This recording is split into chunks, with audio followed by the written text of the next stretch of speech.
Kata Nabi, istaqimu. Saya mulai dari istaqimu dulu.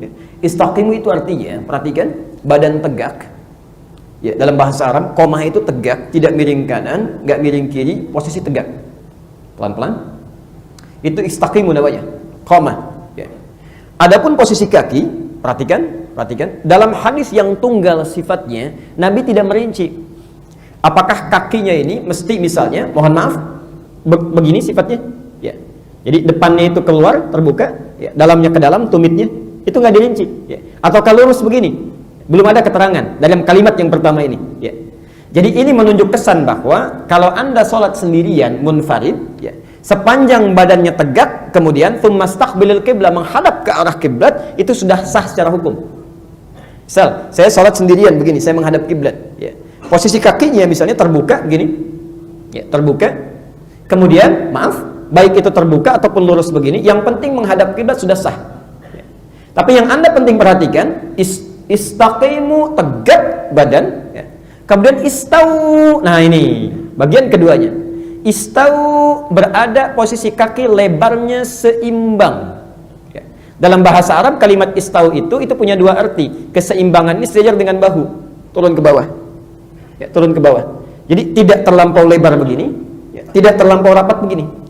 Ya. Dikata Nabi, badannya tegak menghadap ke kiblat, posisi kaki lebarnya itu selebar dengan bahu. Syaratnya demikian. Bagaimana taunya selebar dengan bahu? Menafsirkan kalimat tadi, teruskan hadisnya. Hadzu bainal manakib. Ya. Jadikan engkau saat berdiri itu, ya, bahu-bahumu akan sejajar kalau istaunya benar. Kalau istaunya benar. Di posisi kaki yang pertama, maaf, lebar, tidak terlampau lebar begini, tidak terlampau lapat, kemudian ya, sejajar dengan bahunya. Ya. Dari atas kalau ditarik, ya, sejajar dengan bahu, turunkan ke bawah, kira-kira lebarnya seginilah kalau saya. Jelas di sini? Saya teruskan dulu. Karena kalimat ini menggunakan bentuk jamak, istau, ya, kemudian istaqimu wa hadzu bainal manakib, maka menjadi berubah caranya. Saya tidak bawa laser pointer. Perhatikan. Istau, sejajar, terbuka lebar dan rapat. Rapat satu dengan yang lainnya. Nah, bagaimana cara rapatnya? Mari kita lihat praktek Nabinya. Ternyata saat Nabi meminta merapatkan, satu, kita lihat dulu, lurus, posisi rapatnya dalam keadaan lurus. Ya. Makanya sering diterjemahkan rapat dan luruskan. Tapi ternyata yang menarik, yang lurus itu bukan jemari bagian depan, tapi tumit bagian belakang. Nih. Ya. Kalau tumitnya diluruskan, konsekuensinya pasti bahunya akan sejajar. Yang tadi itu. Ya. Jadi kalau tumit Anda lurus, lebarnya sesuai, ini pasti akan sejajar bahunya dan akan rapat atasnya. Tapi sebaliknya, kalau kaki bagian depan yang dirapatkan, jemarinya yang lurus, jajar dengan karpet misalnya, mohon maaf, itu pasti bahunya akan bengkok gitu, ya, tidak akan lurus, tidak akan sejajar. Ya. Karena posisi kaki, maaf, ya, kadang-kadang macam-macam ukurannya, ada yang 39, ada yang 41, saya, ada 40. Kalau antum luruskan bagian depannya yang di sini, itu bahunya otomatis akan bengkok. Ya. Karena itulah Nabi saking ketatnya dalam kalimat istau istaqimu ini, perhatikan. Rasulullah SAW sampai beliau jalan itu. Pertama bikin garis pakai pedang. Ini saya ilustrasikan. Ya. Nabi membuat garis pakai pedang, digaris oleh beliau. Lalu sahabat diminta berdiri lurus di situ. Ya. Tapi ini jangan dibaca tekstual ya. Anda jadi imam bawa pedang dulu misalnya digaris begini, tidak. Maksudnya itu kalau belum ada garisnya. Kalau di sini sudah ada garisnya di karpet, maka tinggal menyesuaikan. Ini sudah ada garis nih. Ya. Ini bukan jemari yang diluruskan di depan, bukan. Tumit yang diluruskan di garis bagian belakangnya. Ya. Jelas sampai sini? Nah. Selanjutnya saya percepat, posisi lebar kaki yang arahnya tadinya begini, ya. Kata para ulama, kalau ini kemudian kita rapatkan kaki bagian depan posisi seperti ini, maka dua hal akan terjadi. Ya. Yang pertama, kemungkinan bahu kurang rapat. Ya. Padahal Nabi meminta di hadis lain untuk merapatkan. Al-Bukhari nomor hadis 618. Ya. Perhatikan kata Nabi ya, Saya percepat saja. Apabila seseorang berada dalam sholatnya, maka setan akan masuk ke celah-celah dalam sholatnya. Fayaqulu, maka dia kemudian akan berkata, perhatikan kata setan, uzkur kada, ingat ini, ingat itu. Makanya Anda jangan kaget kalau setelah takbir misalnya Allahu Akbar, yang tidak diingat bisa masuk kepala kita. Yang lupa bisa jadi ingat, yang ingat jadi lupa, bisa terjadi itu. Tadinya nggak mikir, tapi ketika kita bertakbir, Allahu Akbar, itu masuk semua. Ya. Tadi apa yang belum ditandatangan, kunci mobil ada di mana, arisan belum dapat tanggal berapa, semua masuk. Ya. Ujung hadisnya, perhatikan, hatta la yash'ural musalli kam raka'atan yusalli, sampai orang sholat tidak sadar berapa rakaat sedang menunaikan sholatnya. Hadisnya sahih. Ya, saya belum tanya, sudah pada ngangguk, berarti pengalaman itu. Ya.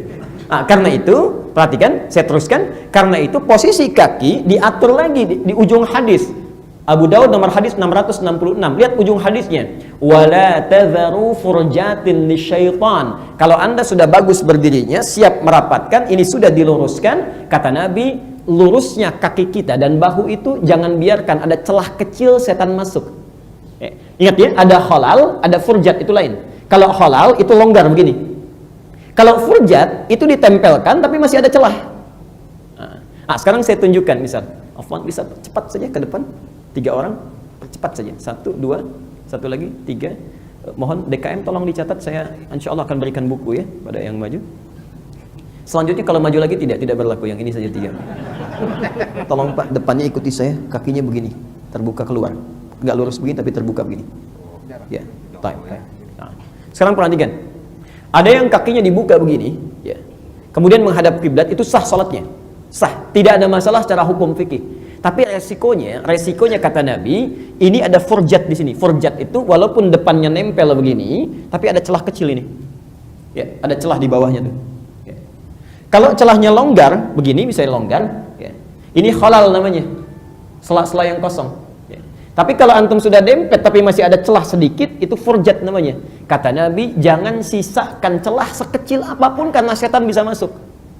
Ya kalau ada yang sholatnya mau sama setan, sih silakan saja. Misalnya setan ikut sama saya sholat, itu terserah pilihan Anda. Ya. Dan kita tidak mencela. Tapi kalau kita ingin berubah jadi lebih baik, jangan dipersalahkan juga. Ya. Nah sekarang kita lihat. Karena posisi kalau ini sudah rapat kakinya, bawahnya, tapi tidak sempurna. Resikonya bahu ada celah, di bawah ada celah. Maka kata para ulama, dari sini akan lebih baik jika posisi kaki bagian depan dan belakang itu diluruskan begini. Di depannya lurus, belakangnya lurus. Maka akan lebih sempurna cara berdirinya. Silahkan, Afwan. Sekarang ikuti saya. Depannya lurus, belakangnya lurus gini, Pak. Ya, mohon maaf. Lalu kita luruskan tumit bagian belakangnya. Ya. Ya, posisinya lurus kakinya, lurus, sama-sama lurus. Nah, coba lihat sebentar, pelan-pelan. Ya. Kaki depan, kaki belakang lurus begini, kemudian ditempelkan. Tumitnya luruskan dengan garis seperti gambar di muka itu ya. Ya. Coba lihat, lebih rapi ya. Celahnya lebih tertutup. Kalau Anda tidak percaya, silahkan saat sholat asar, silahkan berdiri seperti ini, Anda praktekkan. Luruskan kakinya, kaki ketemu kaki, bahu ketemu bahu. Itu Masya Allah, suasana sholat kita akan lain. Gak percaya silahkan. Akan berbeda ketika ada celah di sampingnya. Akan berbeda sama sekali. Anda bertakbir, Allahu Akbar, ada kenikmatan tersendiri. Ada kenikmatan. Tapi ini pun belum selesai hadisnya. Kata Nabi, perhatikan. Walayyinu bi'aidi ikhwanikum. Tapi serapat-rapatnya Anda jangan sampai menyebabkan tangan temanmu susah bergerak dalam takbir. Ya. Begitu didempet mau takbir susah gitu. Nah, itu persoalan itu ya, dalam hadisnya. Baik, silakan Pak, silakan duduk. Nah, jadinya seperti ini. Ini seperti ini. Ini yang diambil dari hadis Abu Daud nomor hadis 666. Jadi Anda luruskan, berdiri. Nah ini sebetulnya fase pertama membentuk kekhusyuan. Jadi kalau kita sudah kondisikan seperti ini, enak ke kita ya, nyaman dalam sholatnya.